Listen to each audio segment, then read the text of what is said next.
मेरा मानना है मैं काफ़ी टाइम से प्रकृति के संपर्क में रहा हूँ और प्रकृति का काफ़ी अच्छा सुकून और काफ़ी अच्छा मन लगने वाला एक मातृत्व भाव रहता है हम सभी जीव जंतु और मनुष्यों के प्रति। लेकिन हमारे इस रहन सहन के रवैयों से प्रकृति को काफ़ी नुकसान हुआ है। तो एक छोटी सी गुजारिश है आप सभी से, इसे आप संदेश मानो या सतर्कता मानो या भविष्य की एक सफल रणनीति मानो। आप सभी को पानी का, पेड़ पौधे का स्टोर करना ही होगा, इन्हें बचाना ही होगा। इनके लिए अभी मानसून आएगा तो उसमें पेड़ पौधे लगाना आवश्यक है। जैसे भारत की बताएं तो मानसून जून लास्ट से स्टार्ट हो जाता है और काफ़ी लंबे टाइम तक चलता है, 3 से 4 महीने बारिश होती है। उस पानी को हम स्टोर करके खेती कर सकते हैं। दूसरा चीज़, हम पेड़ पौधे लगाकर इन्वायरमेंट को, एक उस प्रकृति को उनका गिफ्ट, उन्हीं की वस्तु वापस लौटा सकते हैं। तो ये हम सब कर सकते हैं बिना किसी ज़्यादा टाइम के। मानता हूँ ये दुनिया काफ़ी दो शोर शराबे वाली है, बट एक टाइम ऐसा भी आएगा जब हमारे पास प्रकृति का काफ़ी भंडार है, उसका हमें कदर करनी चाहिए। इसी चीज़ के लिए आप सभी सतर्क रहें। प्लीज़ आप एक्टिव रहें मेरे भाइयों और मेरे छोटे भाई बहनों और मेरे बड़े, आप सभी से विनती चाहता हूँ कि आप इस काम को ज़रूर करें।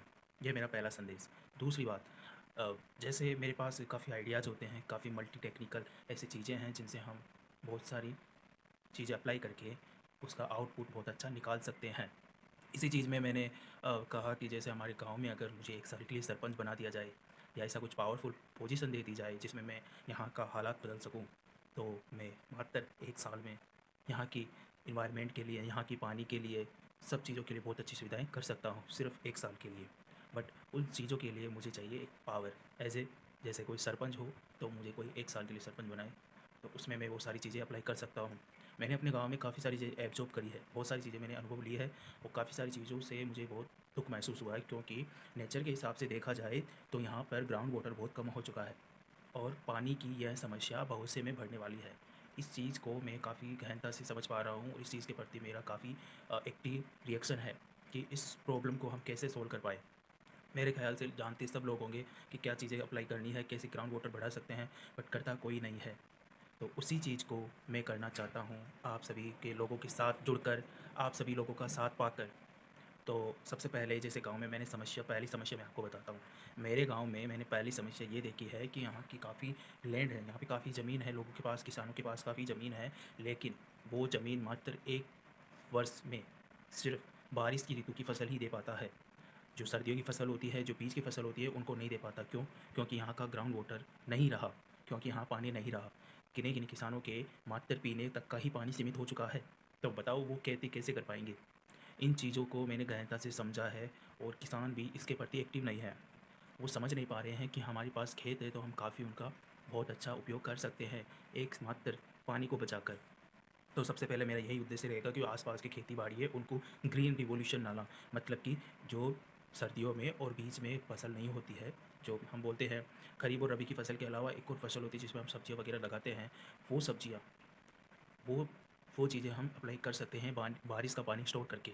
इसके साथ ही जो बारिश का पानी में जो यहाँ के नीचे का ग्राउंड वाटर लेवल है, उसमें हम जैसे खाली बोरिंग है, वहाँ पे पाइपलाइन कनेक्ट करके, छत की पाइपलाइन कनेक्ट करके उसमें हम उसको पानी को डाल सकते हैं, जिससे वहाँ का पानी लेवल बढ़ सकता है। जैसे मैंने लास्ट वीडियो में अपना बताया था कि यहाँ पे हमारे पड़ोस में एक कुआँ है, उसके आस-पास के काफ़ी सारे घर हैं और बारिश का पानी ऐसे ही नालों में चला जाता है वेस्ट। तो उस पानी को कनेक्ट करके, कॉमनली कनेक्ट करके उस कुएँ में डाल सकते हैं और कुएँ में पानी इकट्ठा हो सकता है।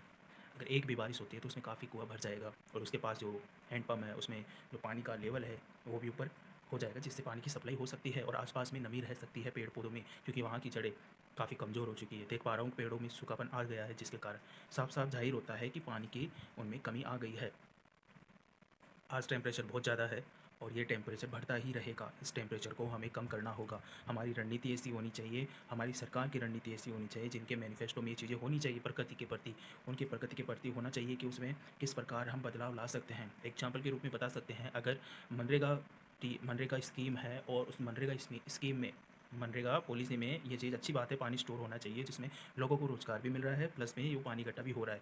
उसी के साथ उसमें एक चीज़ और जोड़ दी जाए कि मानसून के समय पेड़-पौधे भी उसके अंडर में आए, वो काम उसके अंडर में आए, तो काफ़ी पेड़ों को हम लगा सकते हैं एक गवर्नमेंट स्कीम के थ्रू और काफ़ी पेड़ों को हम ग्रोथ कर सकते हैं इसके थ्रू। तो इस पे आप विचार करिएगा। और दूसरी चीज़ मैं अपने गाँव में बताता हूँ, यहाँ पे एक खड्डा है चारों तरफ का, उस खड्डे के आस-पास पूरे गाँव का पानी इकट्ठा होता है, वहाँ पूरे गाँव का पानी पूरा भर जाता है। काफ़ी नीचा गहरा खड्डा है, वो लगभग 12-15 फीट गहरा है और उसके चारों तरफ काफ़ी रोटेड है, मतलब कि जैसे कि 25-40 से फीट चौड़ाई लंबाई और लंबाई काफ़ी बड़ी है। ऐसे 60 फीट से भी ज़्यादा लंबाई बड़ी है और गहराई काफ़ी 15 फीट गहराई है। उस पानी के बीचों बीच में हर साल वहाँ काफ़ी पानी इकट्ठा होता है और वो पानी ज़मीन में धँस के जाता है। तो ये अच्छी बात है कि वहाँ का लेवल अच्छा होगा। हमारे गाँव में पानी की समस्या आ रही है, गाँव के पास ही है वो खड्डा, अगर वहाँ पे हम बोरिंग करवाएँ तो काफ़ी अच्छा लेवल का पानी हमें मिल सकता है और उस बोरिंग के ही खड्डे में हम उस पानी को सप्लाई भी कर सकते हैं बारिश के पानी को, क्योंकि जो सारा पानी वहाँ इकट्ठा होगा तो उसमें छन के जा सकता है।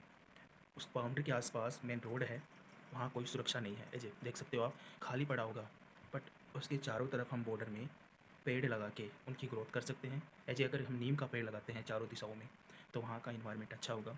पानी, वहाँ की ठंडी हवा और पॉजिटिव एक वातावरण होता है नीम के पेड़ से, वो बना रहेगा। प्लस में जो पानी आएगा जिससे मिट्टी का रिसाव कम होगा, मिट्टी को मजबूती से पकड़े रहेंगे पेड़।